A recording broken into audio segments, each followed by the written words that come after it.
One of the joys of crafting a national museum is recognizing that you have to tell an array of stories. One of them had to be about the railroad. And the obvious story was the Pullman Porters. It's a story that tells us about unions, it tells us about service. One day I got a call from Lonnie Bunch. And Lonnie asked me if I could get him a Pullman car because he wanted to tell the Pullman Porter story. So I said, well, yeah, I could probably find you one, Lonnie, but I think I have something you might want more than that. When Pete described this, I got very excited and flew down to Chattanooga. And as soon as I saw the car, I knew that this became a wonderful educational opportunity. Trained that visitors would be able to go inside to see what it was like for African Americans and for white passengers on these trains, to see how different the accommodations were.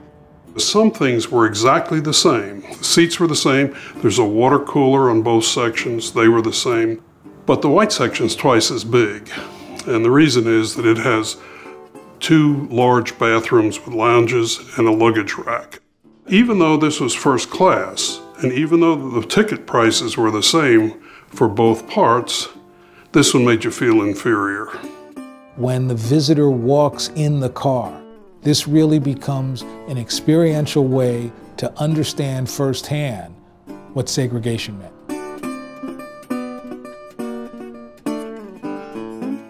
When I first saw the car, I knew that it was going to take a lot of work to restore it. There were rust streaks coming down the side of the car, the roof was falling apart, it had broken windows.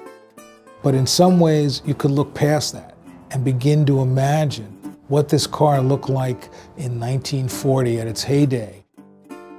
We've had over 20 different people work on the project. They've spent about 18 months start to finish. Once all of the structural stuff was done, then we go back to the cosmetic items, and that's when the car gets its personality. And that's when it starts to live again. When you see it, it's this beautiful car that, reminds us of the heyday of the railroad. When you walk inside, it reminds you of the heyday of segregation and discrimination.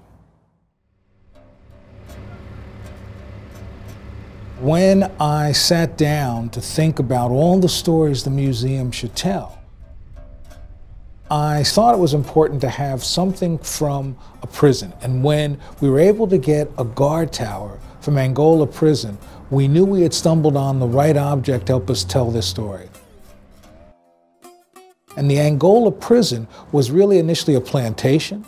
Then it was a place where black males were convicted on charges like loitery, and they were then rented out to the state, to businesses, to provide the same kind of unpaid labor that they did during slavery. Collecting the guard tower, in some ways, was one of the most controversial things we've done. There was a sense that talking about prisons really shouldn't be a major part of the museum.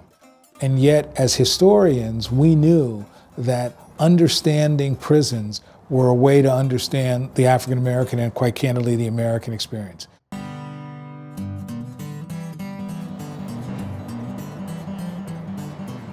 This morning, the car rolled out of the shop for the very last time. In just a few hours, the car's going to be shrink wrapped completely. Then the cranes are going to start to pick it up with these great big beams. They're going to put it on a semi-truck trailer that's 40 feet longer than the car is, and it's going to start its 3-day journey to Washington, D.C.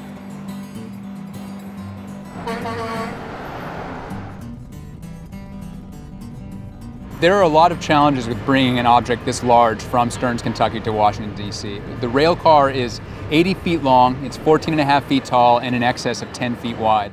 It's in pieces in order to make sure that the weight is low enough that it actually go on the highways. And once we get it to the site, we had to make sure that it was as light as possible so that our cranes could pick it up and put it into the site safely. The guard tower will arrive actually in 2 pieces. It was too tall to transport as a whole piece, so we had to cut all the legs off. The museum is being built around these large objects because there is absolutely no way to get them into the building once it's completed. Go over 6 inches, Bill. To take an artifact and put it in a building that's barely coming out of the ground is something that isn't done very often.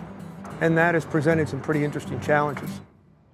In terms of complexity, on a scale of 1 to 10, this is absolutely a 9.9.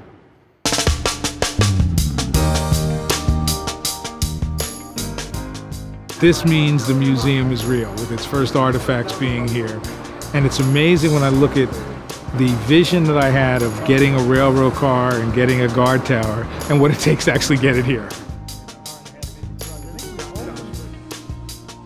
In a museum, what you often want to do is reduce a big story down to symbolic moments. When you think about somebody taking away your freedom, a guard tower with people with guns looking down at you is a very powerful symbol. Segregation dominated American life for over 100 years. It determined where you lived, it determined where you worked, it determined how you got to work. And yet, for many people, it's hard to understand what it was all about. We realized that by collecting a Jim Crow car that would allow people to walk through, we could really help people understand what segregation was like without writing labels or having photographs. People who traveled in the train during the era of segregation, I think, will have very strong personal reactions to it. I think for individuals who are not part of that era, it'll be a surprise and a better understanding of what it was like for their forebears, for people in earlier generations to sort of figure out how do you navigate this with dignity. The artifacts we're able to collect will tell us a sweep of history, a sweep that will make you pause and ponder the pain of slavery and segregation, but it'll also help you find joy. That is the key to understanding the resiliency in this community.